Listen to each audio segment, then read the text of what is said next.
type of water are you looking for when targeting giant stripers? Like what water depth, current, no current, weed line, rock walls, trees, what type of water? I'll ask you first, Bob. My favorite big striper depth is 20 inches to 24 inches. That's my favorite. If you're 30 pounds, if you're 40 pounds in this river system right here, if you're a great white shark on the Discovery Channel, you'll beat yourself to try and get one of those seals about that big right there. If you have to, you will use the shoreline and push stuff up against it. A 25, 30 pound striper, you know, he's that tall.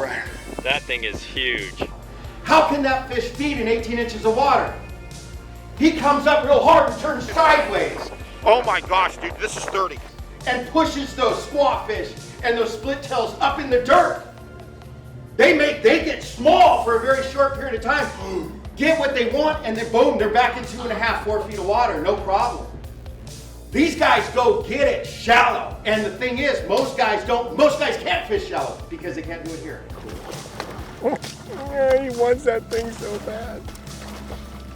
Did she get it? He's slapping it with his tail.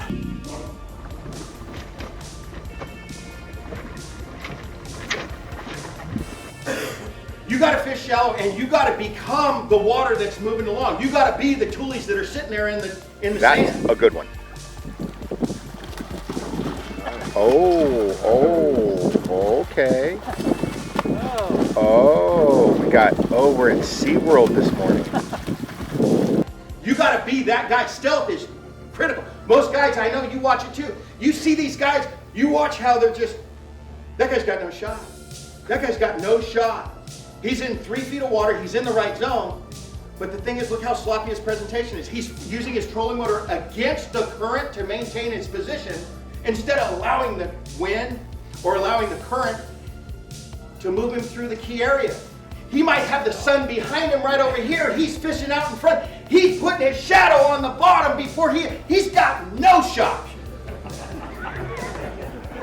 I mean, I love to critique other fishermen in my mind. I don't verbalize this, but I look at how guys are approaching banks. The first thing, if I make a move, if I'm gonna go fish that tule wall over there, the first thing I think of, where's my shadow gonna be? The second thing I think of, which way is the water moving? And the third thing I think of is which way is the wind going? I'm gonna process all that, and then that's gonna determine how, if I come in from the north or if I come in from the south or come in from the west or east. And I'm gonna use natural elements so that I can minimize the amount of sound that I'm gonna put in the water to stay in that 20 inches to 3 feet of water. Awesome. Now, Mike, I know like a lot of fly anglers out here target that 10 to 15, 20 foot range. What are you seeing when you're targeting those? Well, you know, it's interesting on that because everybody's going to get lucky at one time.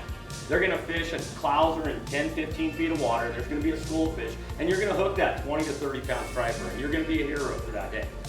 Bottom line is, and Bobby, you know this, is there are spots in the Delta, big fish frequent these certain spots.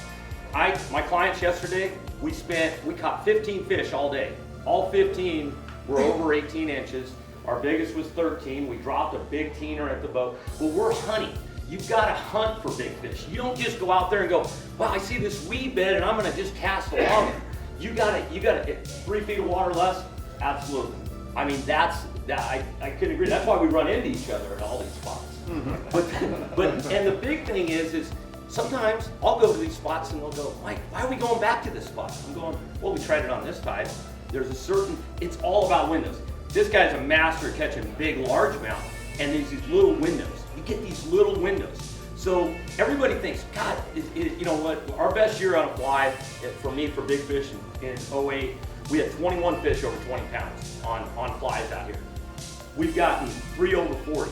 It doesn't happen by accident. I'm just not rolling the dice every day. I'm going out and going, I've got a plan. I want to be at that spot, on that tide. I want to hit that area. Awesome. Great stuff. All right, guys, what color flies or lures do you prefer for giant stripers? So what is there a color combo in the fly or the lure that is magical for these big fish? Well, okay, I love, in the shallow water fishing, what opened up our game was fishing intermediate lines.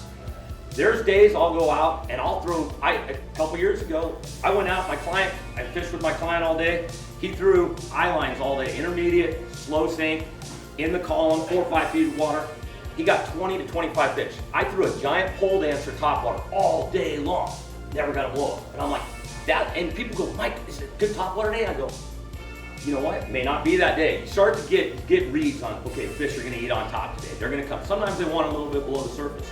But I will say this, bright sun or not, I like a rattle.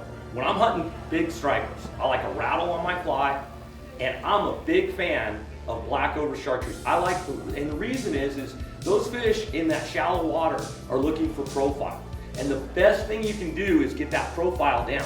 Sure, the chartreuse doesn't look like anything natural, but it might look like a bluegill. You see the black on the back of a bluegill or a bass or something. And I'm a big believer of, that's probably my number one fly to hunt trophy stripers is black over chartreuse with a little bit of purple with a rattle. When I'm